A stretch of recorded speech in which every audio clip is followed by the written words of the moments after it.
Witchy Kitchen cast, come on up. Woo! Woo!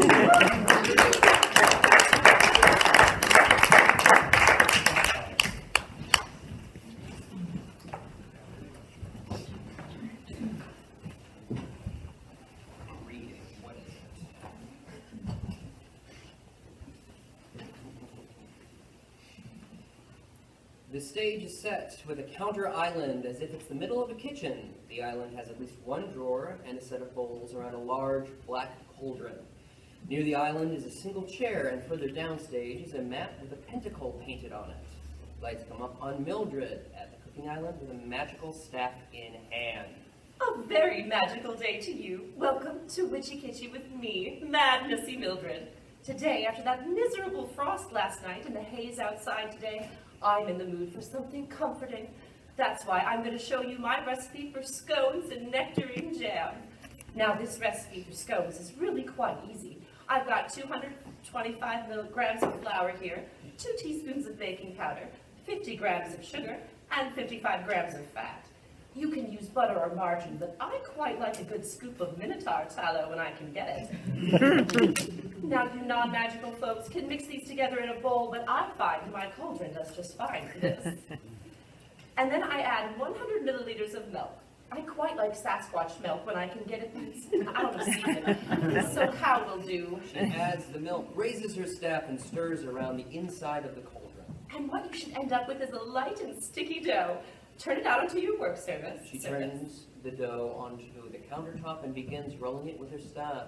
And give it a good roll to about 1 centimeter in thickness. After completing the roll, she puts a large book from her counter and steps towards the summoning circle downstage. Now, I plucked some nectarines to make jam from my little tree in the front yard. The only problem is that the awful frost got to too many of them, so my batch was pretty meager. I'm going to have to summon up a few extra. And a nice squeeze of lemon will add a lovely, tartish little bite. She runs her hands over the large book in her hands and chants. Fuzzy fruit so light and sweet, I summon you now, it's time to eat. There's a flash of light and the stage goes momentarily dark. After the lights come back up, Mr. C emerges from behind Mildred's kitchen work table with a crate in hand. Hello, what's this now? Foolish mortal, who dares summon chimeras, the matcher of souls, slicer of flesh, and pounder of bones? Well, if we're doing formal introductions, I suppose that would be me, Mad Missie Mildred, the masher of potatoes, slicer of apples, and pounder of chicken breasts. Whatever are you doing in my kitchen? You summoned me from that ancient cursed tome, the Necronomicon. No, I didn't. I summoned... Oh, I see. I was trying to summon nectarines with a lemon, but this page is for peaches with a demon instead. Honest mistake. You do have the peaches, though. Mr. C throws the crate on the floor and draws his great sword. Impudent wench, I will take your head and feast on your soul. Mad demon, mad. Brain curry isn't on the menu until next month. I find that if you're in a pinch battling the forces of darkness in the kitchen, a good serrated bread knife is your best chance at keeping your head on your shoulders. Mr. C swings his sword towards Mildred, and the two engage in a short duel throughout the kitchen. At some point, Mr. C lands a series of overhead swings on his own crate behind the kitchen island. Once he's done so, Mildred lands a cut on him. Mr. C shouts back in pain, staggers backward, and lands on a nearby chair. Mildred picks up her staff and points it at him. Terribly sorry for this, Mr. C, but you need to stay put for this part of the show. Stay seated. Mr. C struggles to rise from his chair. You have hexed me to my seat, foul witch. No, the foul witch is my sister. She makes a lovely duck with cherry sauce. Contemptible woman, cursed scullery maid, you damnable enchantress. Oh, be silent, Mr. C. This is a family program. They just don't teach manners in the Lakes of Fire and Brimstone these days. But all that smashy beat the grate of peaches to just the right consistency. Thank you, Mr. C.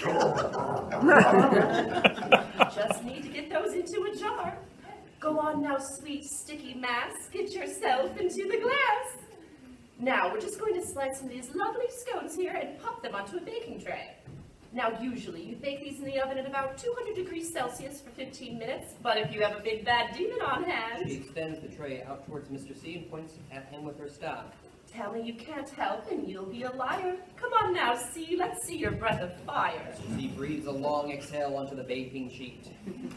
You can have a tray of delicious scones ready in as few as 10 seconds. Just find a nice spot for them to cool. You have beaten me, humiliated me, and even used me for your cursed confectionery purposes. Release me from this contract, witch. I'd rather be back in the underworld. Oh, but Mr. C, I made far too many to eat by myself. Surely you'll stay for scones and jam. Do not mock me, woman. The forces of darkness do not eat scones. Well, maybe you'll like eating mine. Cheers now. Pulls out a jar of dense, splits the scone, smears it on top, takes one for herself and one for Mr. C. Mr. C eats the scone right out of her hand. Why, that's delicious. Nice to hear you coming around. It's simply scrumptious. I can't keep something like this to myself. Can I summon a friend over? Well, I don't know about that. This lady's cooking makes me scream and shout. Hey, lad, come over and check this out. The stage again goes dark. When it comes back up, Vlad stands opposite Mildred and Mr. C. Did some of them summon me? Oh, dear, a vampire. Glad. Looks like we're doing blood sausage in the next episode. Join me next week for more Mad Missy Mildred's Witchy Kitchen and have yourself a magical mealtime.